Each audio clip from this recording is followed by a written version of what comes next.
சரி சரி. என்ன சாப்பாடு? தோசைங்கக்கா.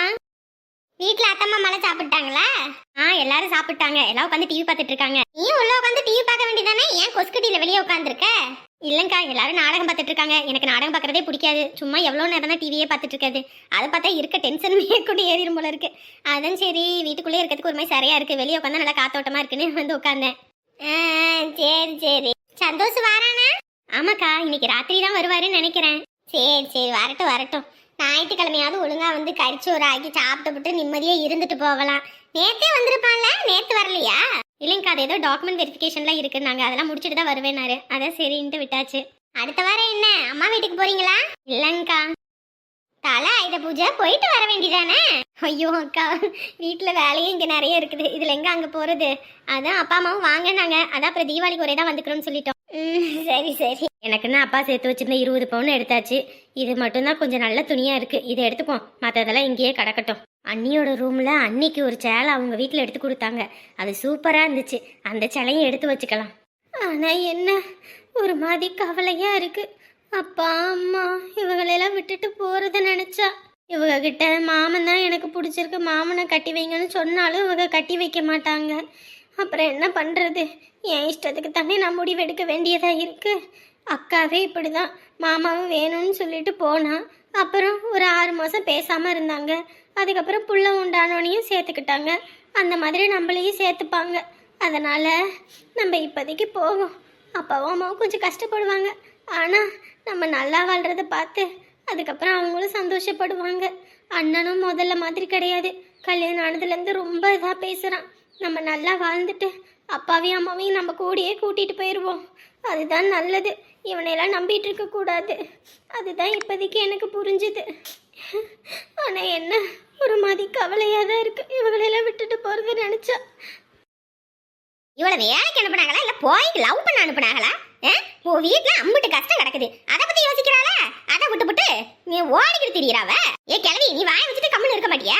அவளுக்கு பிடிச்ச வாழ்க்கையை அவள் அமைச்சுக்கிறா. உனக்கு எங்கிட்ட எரியுது? பெத்தவங்களை கண்ணீர் வடிக்க வச்சுட்டு போற எந்த வாழ்க்கையும் விளங்காதடி, உருப்படவும் உருப்படாது. அது நாடகம் தான். மாமியார் மருமகள் எதுக்கு படிச்சுக்கிறீங்க? கழுதைக்கு தெரியுமா கற்பூர வாசனை? எம்பிட்டு அழகா இருக்காங்க. பார்த்தா பேசுறா பேச்சு. ஏண்டி டிவியில பார்த்து அதுக்கு சரி ஐயோ ஆஹா ஓஹான்றீங்க. இதுவே நம்ம வீட்டுல புள்ள இந்த மாதிரி பண்ணா ஒத்துக்குவீங்களாடி? கல்யாணம் பண்ணி வச்சிருவீங்களா? இவரே ஓ வாய பெனாயில ஊத்தி கழுவு சொல்லிவிட்டேன். என்ன வார்த்தை பேசிக்கிட்டு இருக்க?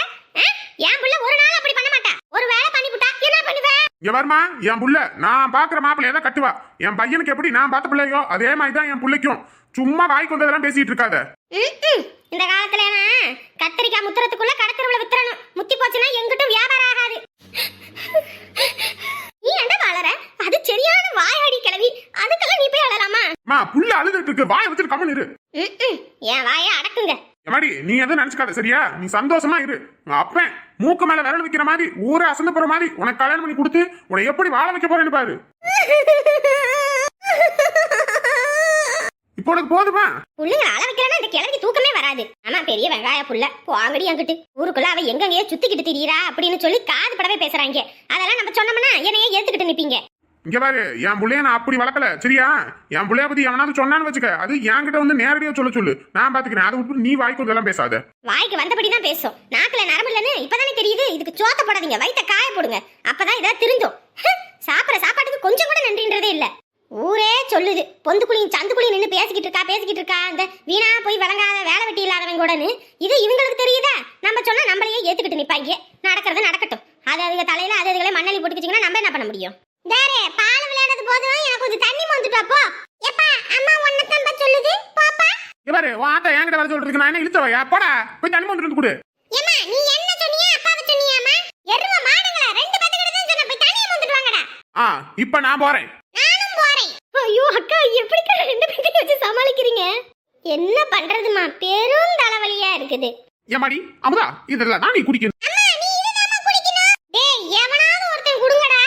அமுதா இதுதான் அமுதா, உன் புருஷன் உனக்கோசரம் பெரிய சொம்பளம் வந்துட்டு வந்திருக்கேன். இதான் நீ குடிக்கணும். அம்மா நீ நான் தானே உனக்கு செல்ல புள்ள. நான் உனக்கோசரம் தண்ணி மொந்துட்டு வந்திருக்கேன். நீ இதல தான் குடிக்கணும். அடே எருவ மாடுகள ரெண்டு பேத்துக்கு ஒருத்தன் குடுங்கடா.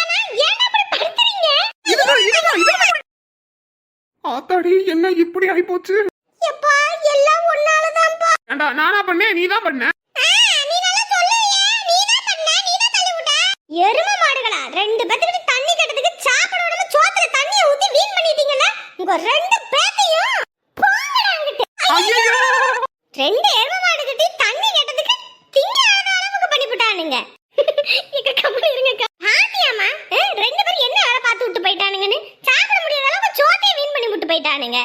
அக்கா நீங்களாவது ஒருத்தர் மட்டும் போய் தண்ணி எடுத்துட்டு வர சொல்லியிருக்கணும். ரெண்டு பேரும் போனா இப்படி தானே பண்ணுவாங்க. அட என்ன மகா, இவனுக்கு ரெண்டு பேத்துக்கிட்டே தண்ணி கேட்டோம்னா தவிச்ச வாய்க்கு தண்ணி வந்து கொடுக்க மாட்டானுங்க.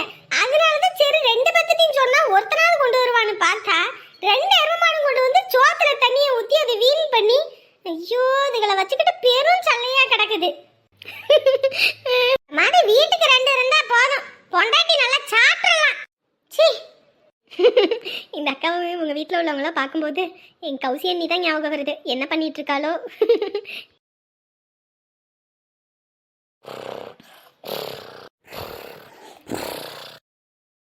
அப்பாவும் அம்மாவும் தூங்கிட்டாங்க. மணி ஆயிடுச்சு. இப்பயே பைய எடுத்துட்டு கிளம்பிடலாம், இல்லைன்னா விடிஞ்சிரும். அதுக்கப்புறம் எந்திரிக்கவும் முடியாது. அதுக்கப்புறம் நமக்காக மாமா அங்கே காத்து இருந்துட்டு நம்மளை நினச்சி வருத்தப்பட்டுக்கிட்டு இருப்பாரு. சீக்கிரம் கிளம்பிடுவோம். அப்பா அம்மா, நீங்கள் ரெண்டு பேரும் என் மேலே உயிரே வச்சிருக்கீங்க.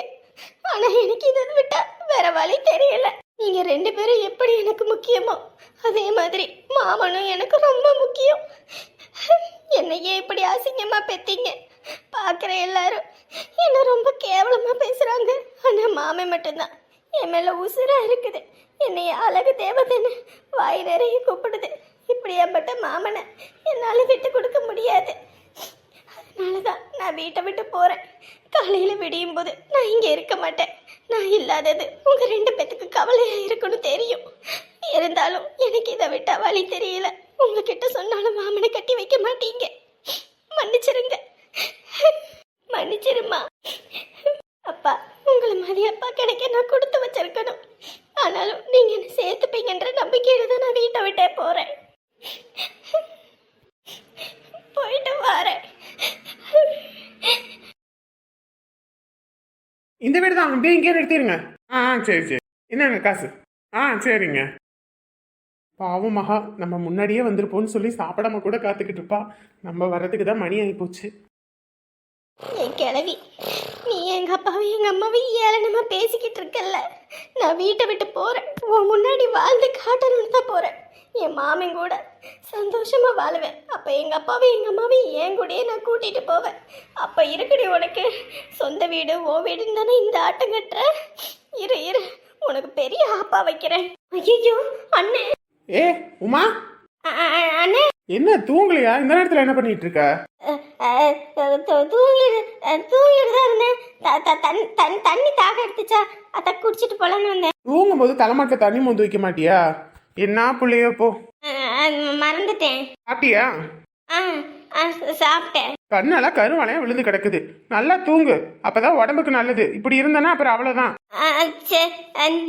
நீ போய் தூங்கு போ. ஏன் முடிச்சிட்டு இருக்க? போ அண்ணி, உனக்கு. ஏய், என்ன ஆச்சு? ஒழுங்கா பேசாம ஏன் திக்கி திக்கி பேசுற? ஏன் கெட்ட கனவு எதுவும் கண்டியா?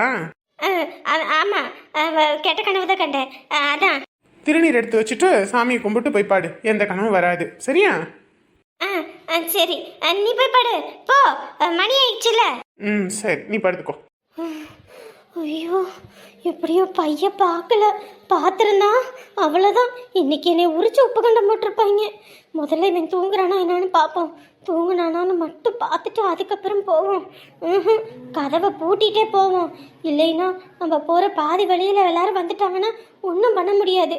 அப்புறம் மாமனோடு சேர்றது கனவாகவே போயிடும். பாவம், ரொம்ப வேலை செஞ்சு களைச்சு போயிட்டா போல இருக்கு. நான் வந்தது கூட அவளுக்கு தெரியல. ஐயோ, வந்தா படுக்க வேண்டியதானடா, அதை விட்டுட்டு என்னடா பண்ணிட்டு இருக்க? ஐயோ, மணி வேற ஆகிக்கிட்டே இருக்கு. இந்த கிழவிக்கு இது எந்திரிச்சதுன்னா அவ்வளோதான், சோழி மொத்தமா முடிஞ்சிருமே.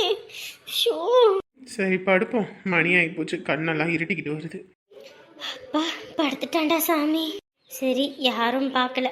சீக்கிரம் பூட்டை எடுத்து வெளியே பூட்டி போட்டு சீக்கிரம் போயிடுவோம். அப்பா அம்மா, என்னை மன்னிச்சிருங்க. நகையெல்லாம் எடுத்துக்கிட்டு உங்களை எல்லாத்தையும் வச்சுக்கிட்டு வீட்டை பூட்டி போட்டு போகிறேன்.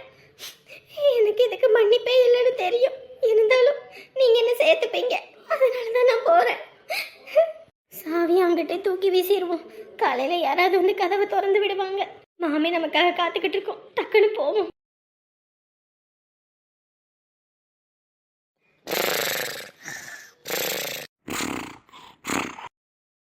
டே அண்ணா, நீ மட்டும் பொண்டாட்டி புள்ளன்னு சந்தோஷமா இருக்கணும்.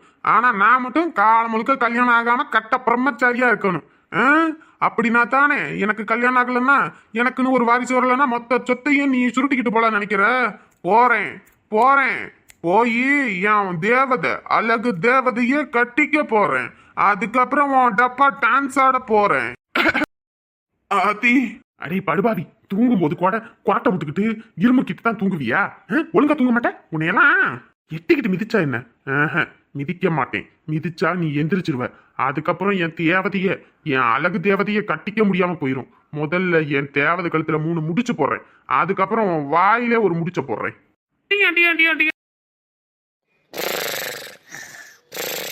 ஆத்தா, நீ எல்லாம் ஒரு ஆத்தாவா? பெத்த பிள்ளைங்க சந்தோஷம் தான் முக்கியம் நினைக்கணும். ஆனா நீ உன் வீம்பும் உன் புடிவாதம் தான் முக்கியம்னு சொல்லி எனக்கோசரம் என் தேவதைய பொண்ணு கேட்க மாட்டேன்னு சொல்ற. நீ கேட்கலமா என்ன? என் தேவதையே 3 முட்டிச்சு போட்டு கூட்டிட்டு வர போறேன். அதுக்கப்புறம் உனக்கு, அப்புறம் அந்த டோப்பா மண்டை என் அன்னிக்காரிக்கு, அப்புறம் அந்த பேண்ட் மண்டைய என் அண்ணங்காரன், மொத்த பேத்துக்கும் இருக்கு. ஆத்தி, இது என்ன நாயை இப்படி கொலைக்குது? ஐயோ, பேகி வருமா? வரதுக்குள்ள முதல்ல நம்ம தேவதைய தூக்கிட்டு போய் கல்யாணத்தை முடிப்போம். என்னதான் இருந்தாலும் என் ஆத்தா இத்தனை வருஷம் எனக்கு சோத்த போட்டு என் வயிற்ற நிறைச்சா, என்ன காணலன்னா துடிச்சா. அவ கால ஒரு ஆசீர்வாதத்தை வாங்கிட்டு போவோம். இன்னைக்கு ராத்திரி தான் நான் உன் பையன். நாளையில இருந்து என் அழகு தேவதையோட புருஷன். ஆத்தி, ஃபீல் பண்றதுக்கு நேரம் இல்ல, சீக்கிரம் ஓடுவோம். போகிறேன், நான் போகிறேன் என் வீட்டை விட்டுதானே. ஆசையா வளர்த்த அப்பாவை விட்டு தூரமான போகிறேன். என் மாமா எனக்கு வேணுமே, என் வாழ்க்கை அவனோட தானே. ஐயோ, மணி வேற ஆகி போச்சு. இன்னும் என் அழகு தேவதையை காணுமே. வீட்டுல எதுவும் மாட்டிக்கிட்டாளா? போன போட்டு கேட்கலான்னு பார்த்தா போன்ல 10 காசு கூட இல்ல. ரீசார்ஜ் இல்லாம போனும் போக மாட்டேங்குது. வீட்டு பக்கம் போய் பார்க்கலான்னு பார்த்தா அங்க என் மாமே அந்த சொட்ட மாட்டையே வேற படுத்து கிடப்பான். நான் போனேன்னா என்னை அப்படியே கோழி அமுக்கிற மாதிரி அமுக்கி போடுவாங்க. அதுக்கப்புறம் காலம் முழுக்க என் தேவதை கூட என்னால சேரவே முடியாம போயிடும். உன்னை இப்ப பார்க்கணும், சீக்கிரம் ஓடி வந்துரு. தேவதை, என் அழக தேவதை. தேவதை, என் அழகு தேவதை வந்தாச்சு. இந்த மாமே மனசு ரெக்க கட்டி பறந்தாச்சு. தேவதை, நீ வருவியோ வரமாட்டியோ, வீட்டுல எதுவும் மாட்டிக்குவியோன்னு இன்ன வரைக்கும் உசுர கையில பிடிச்சிக்கிட்டு இருந்தேன் தெரியுமா? நான் தான் சொன்னேன்ல மாமா, உங்களை விட்டுட்டு ஒரு கணம் கூட என்னால வீட்டுல இருக்க முடியாதுன்னு. அதுதான் யாருக்கிட்டையும் சொல்லாம எல்லாரும் தூங்குனாங்களான்னு பார்த்து சீக்கிரம் துணி பையெல்லாம் எடுத்து வச்சுக்கிட்டு வேகமா வரலான்னு வெளியே வந்தேன். உடனே என் அண்ணங்கார வந்துட்டான். ஆதி, உன் அண்ணனா? அவங்கிட்ட நீ மாட்டிக்கிட்டியா? இல்ல, அவங்கிட்ட அதை இதுன்னு எதையாவது ஒன்று சொல்லி சமாளிச்சு உள்ள போயிட்டேன். அதுக்கப்புறம் அவன் தூங்குற வரைக்கும் அவன் கதவுக்கிட்டேயே நின்று பார்த்துட்டு படுத்த உடனே எல்லாத்தையும் கட்டிக்கிட்டு ஓடியாந்துட்டேன் மாமா. இப்பதாண்டா எனக்கு உசிரே வந்துச்சு. செலவுக்கு காசு எடுத்துட்டு வந்தியா? என்ன மாமா இப்படி கேட்டுப்புட்டீங்க? நம்ம வெளியே போனோம்னா அப்புறம் நம்ம காசுக்கெல்லாம் என்ன பண்ணுவோம்? அதனாலதான் எங்க அப்பா எனக்குன்னு சேர்த்து வச்சிருந்த 20 பவுனை எடுத்துக்கிட்டு வந்துட்டேன். அடே என் தங்கம், மாமங்கிட்ட தாண்டா 10 ரூபா கூட இல்ல. உன் மாமியாரு அந்த என் ஆத்தா கிளவி மொத்த காசை எடுத்து அவன் பையன்கிட்ட கொடுத்துருச்சு. எனக்கு 10 காசு கூட கொடுக்கல தெரியுமா? அதான் துணி பை கூட எடுத்துட்டு வரல. விடுங்க மாமா, நான் வீட்டுல இருந்து நகை கொண்டு வந்திருக்கேன்ல, அதுலயே எல்லாம் பாத்துக்கலாம். சரிடா தங்கம், சீக்கிரம் கல்யாணத்தை முடிக்கிறோம். அதுக்கப்புறம் என் ஆத்தா முன்னாடி, என் டவுசர் பாண்டி, என் அண்ணன் முன்னாடி நம்ம சந்தோஷமா வாழ்ந்து காட்டணும். ஆத்தி மறுபடியும் சிரிக்க ஆரம்பிச்சுட்டாலே. ஐயோப்பா, கொஞ்ச நேரத்துல பயந்தே போயிட்டு